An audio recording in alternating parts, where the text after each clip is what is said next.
নমস্কাৰ সমূহ অসমবাসীলৈ আমি তৰাডুবি আঞ্চলিক ৰাস মহোৎসৱ উদযাপন সমিতিৰ তৰফৰ পৰা নমস্কাৰ যাচিছোঁ।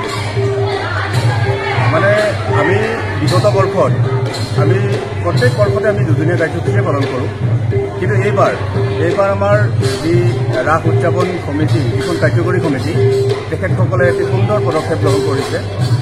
এইবাৰ ৰাসখন আমাৰ সম্পূৰ্ণ ব্যতিক্ৰমী হ'ব আৰু আমাৰ ল'ৰা ছোৱালীসকল ৰাইজক দেখিছেই, সকলোৱে সুন্দৰ নৃত্য প্ৰদৰ্শন কৰি আছে আৰু সকলোৱে এক্সাইটেড হৈ আছে। মানে এইবাৰ ৰাসখন যাতে এটা সুন্দৰ পৰিৱেশত সুন্দৰ নৃত্য প্ৰদৰ্শন কৰি ৰাইজক মানে আলোকিত কৰিব পাৰে, সেয়েহে সকলোৱে ব্যস্ত।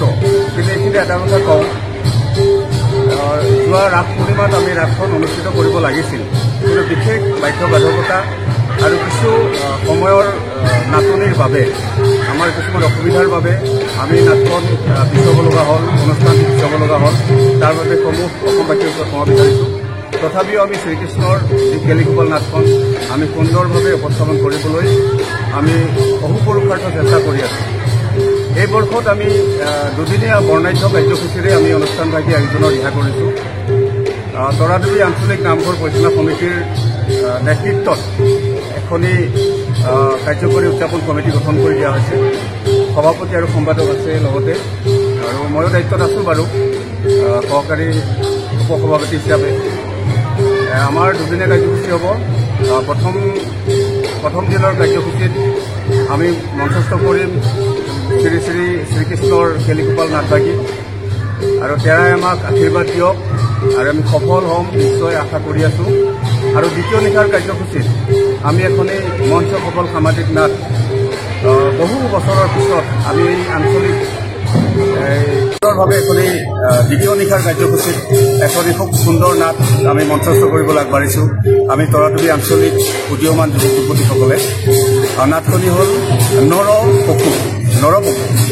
এই নাটখনি উপভোগ কৰিবলৈ আমি সমূহ আমাৰ তৰাডুবি অঞ্চলৰ আশে পাশে যিমানসকল আমাৰ দৰ্শক ৰাইজ আছে সকলোকে আমি আমন্ত্ৰণ জনাইছোঁ। আশা কৰোঁ 2 দিনৰ কাৰ্যসূচী যথেষ্ট সুন্দৰ হ'ব। আৰু এইখিনি এটা কথা কওঁ, আমি যিহেতু উদযাপন সমিতিৰ কাৰ্যকৰী কমিটি হিচাপে আছোঁ, তথাপিও আমাৰ তৰাডুবি বৃহত্তৰ তৰাডুবি অঞ্চলৰ যি মূল কমিটিখন আছে আঞ্চলিক নামঘৰৰ মূল সমিতিৰ সভাপতি মোৰ কাষতে উপস্থিত আছে। তেখেতকো এই বিষয়ত দুআষাৰ ক'বৰ বাবে মই অনুৰোধ জনাইছোঁ। কৃষ্ণ নমস্কাৰ। আমাৰ তৰাডুবি আঞ্চলিক নামঘৰৰ